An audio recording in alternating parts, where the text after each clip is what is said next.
Welcome in, welcome back, welcome to Stream-of-Unconsciousness, where the subject's made up and the words don't matter. When last we left our heroes, we covered the first part, making the first half of our room temperature vulcanizing mold.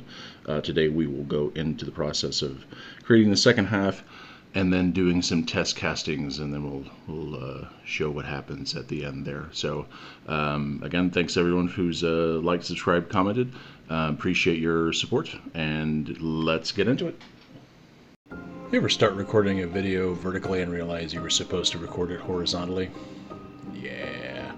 Unfortunately, by the time I figured out that this was not going to work the way I intended, I'd already released the pressure. And as you can see, started unscrewing the clamps that are holding the pressure pot closed. Not any real way to redo that, unfortunately. So basically what I did then was just move on with my life. The important point here is that the pot maintained pressure so that the mold half then cured correctly and without air bubbles in it.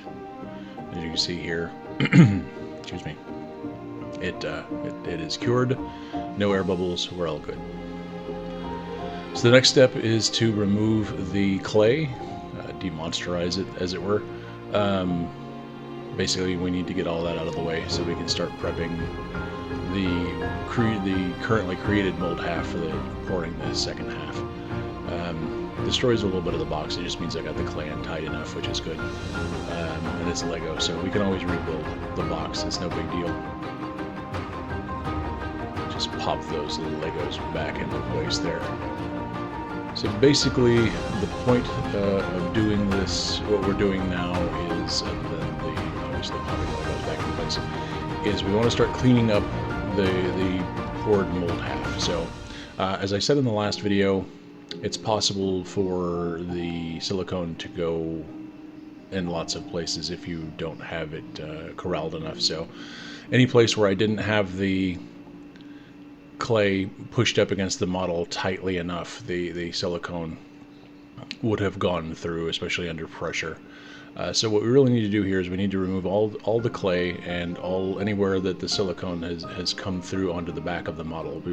We don't want it to be trapped in the silicone, and we don't want there to be anything left over that is going to cause there to be issues where the detail is obscured on the back half of the model. So again, we remove any leftover bits of clay, making sure that we're getting all of that out of the little nooks and crannies in the back, because it's soft clay, it can get places, and making sure that we are removing any place that the silicone has come through. The other thing we need to do here is make sure that as you can see, that the clay is no longer around the pour channel. We want to make sure the pour channel is rebuilt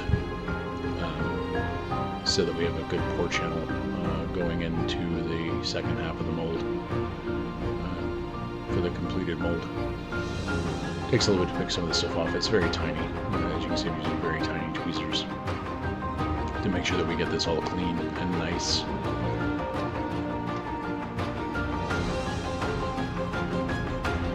Just want to make sure there's not any left on the mold half itself, any clay or anything like that, so that it causes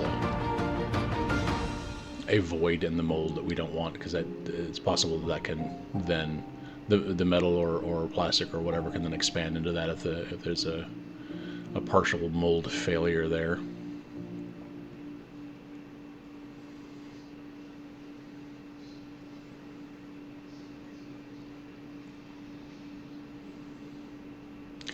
So what we need to do now as well to make sure that the mold is prepared for the second half to be poured is to put a release agent on it. Now I use Vaseline.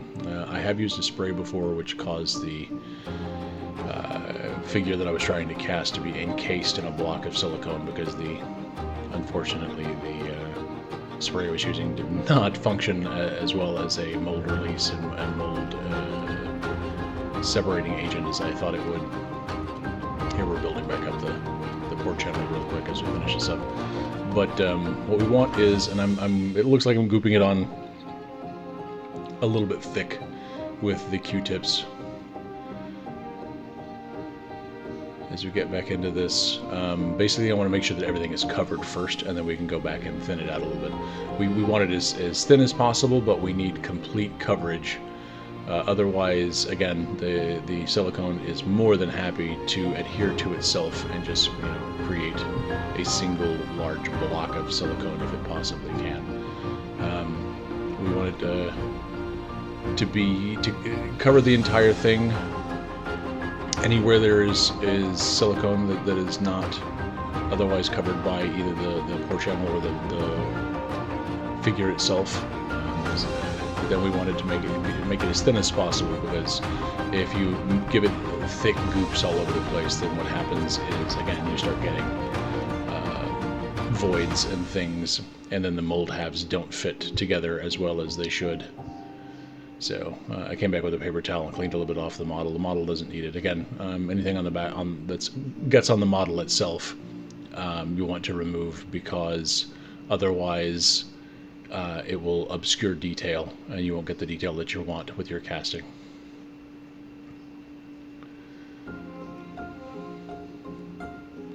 Brushy brush, brush, brush, and a little bit more. I found a little bit more silicone around his.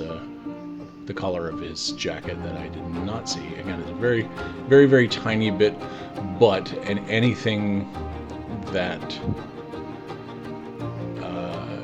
adheres to the model can obscure detail.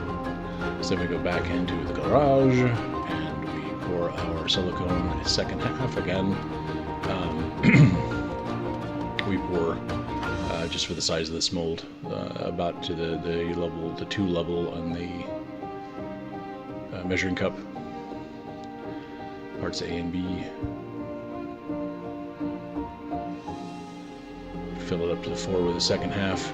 Again, we're using Smooth On Mold Star 16 because I like the cure time. It cures in about 6 hours. So I'm gonna make sure they're completely mixed. As you can see here, anything that still shows the white part A needs to be mixed into the blue-green part B. Make sure that is completely mixed.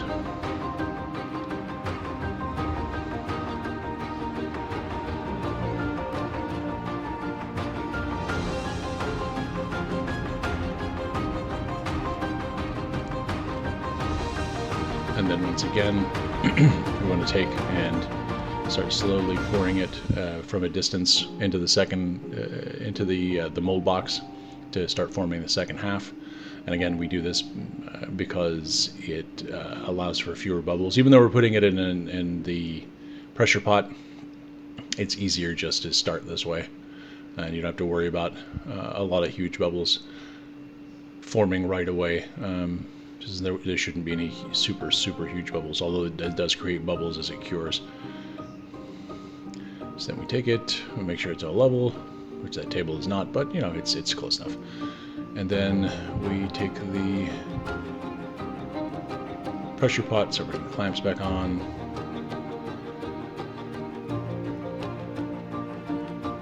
And I had a little problem with this. Again, it's a little more difficult with an outside clamp to get that done one-handed, so I had to put the phone down for a minute. But get the clamps all secured. There is the compressor. Again, we want to get back up to about 60 psi, which is the number 4 on the dial. And then we shut it off, and we give it some time to cure. So next morning, we come and check it. I don't have to leave it overnight, but it only takes about 6 hours to cure, but I generally do. Just because, I'm not going anywhere, it's not going anywhere, might as well. Unscrew the clamps one-handed, which is, they're tightened down pretty well, so that's kind of a pain. As it should be. I want to make sure that no air escapes. So here we have the finished mold. Now we need to clean it up a little bit. So we're going to remove the mold box. again, the silicone will go wherever it possibly can, and Legos aren't closed as tightly as you might think they are. So it does get in between some of the Legos, which is why it seems to be a little bit difficult pulling off of the mold, just because they've got silicone between them. It attaches them to the mold. So get a little bit of the extraneous bits off, and now the piece de resistance, where we pull everything out and start checking our mold. And as can happen in these molds, as happens with RTP molds, sometimes there can be damage to the model. Not so much with the RTP molds, and this wasn't really damaged, it's just his base came out. So notice that I didn't quite have the pore channel template pushed up against the base of the mold, so I had to, base of the figure, excuse me. So I had to cut a little bit of the pore channel out there. Mold fits pretty well together, seems to be all in order. Doesn't appear to be any issues at this time. Clean up a little bit of any extraneous stuff that's still left in there. At this point, you no longer even see or feel the Vaseline. I'm guessing it's subsumed into the mold as it cures. So we go back to the garage. We get our crucible out that's melting our metal. I'm going to do metal. A little talcum powder to help with metal flow. And put the rubber bands around. I don't actually have mold clamps. I should buy some mold clamps. So now we do our first test pour. This metal is very, very hot. That crucible gets up to about 700 degrees, which is probably more than I need. As you can see, first mold, shaky hands, a little bit messy. And it takes a little bit of time for that metal to cool down, especially once the once the crucible itself gets going good. We definitely want to make sure that the metal is cool before we do anything with it. Demolding it early can do a couple of things. One, it can cause the model to either bend or break in places that you don't want. Also, it can, since it's still very hot, it can burn you. So what we've got here is a failure that didn't show up on camera as well as I thought. Basically, the bands around the mold weren't tight enough, so had a lot of really thick flash around, which basically means that the two halves of the mold are not being held together tightly enough. So we go with our second pour.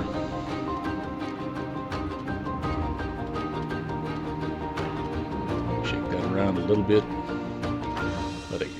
Let it cool off, because again, we don't want to get burnt, and we don't want to break the model coming out if it's still too hot. Start the metal. This is a mix of metals. There's some bismuth, there's some tin, there's some lead, so occasionally I do things that I probably don't need to do, like stir the metal to make sure they're all still mixed together.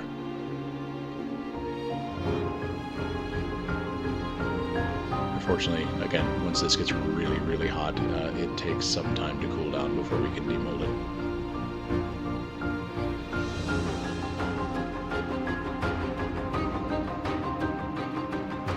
And it takes a little while to dial in exactly how this needs to be cast. This cast, again, had a lot of flash. I needed to adjust the way I was rubber banding that together. But again, it takes a little while to dial in before you get the castings really correct. And so here we have the final result. I did manage to pull a few good castings. Here's the original for comparison as I take it off camera. And as you can see,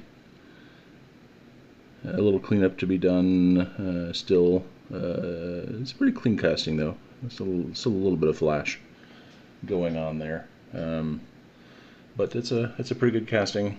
So I got to pull about three good ones. I had some issues with metal flow and with getting the bands I use to hold the molds closed tight in the correct areas. It's a little bit of a process when you make your own molds, and you don't do it professionally, which I don't. I also cast one in plastic just for giggles.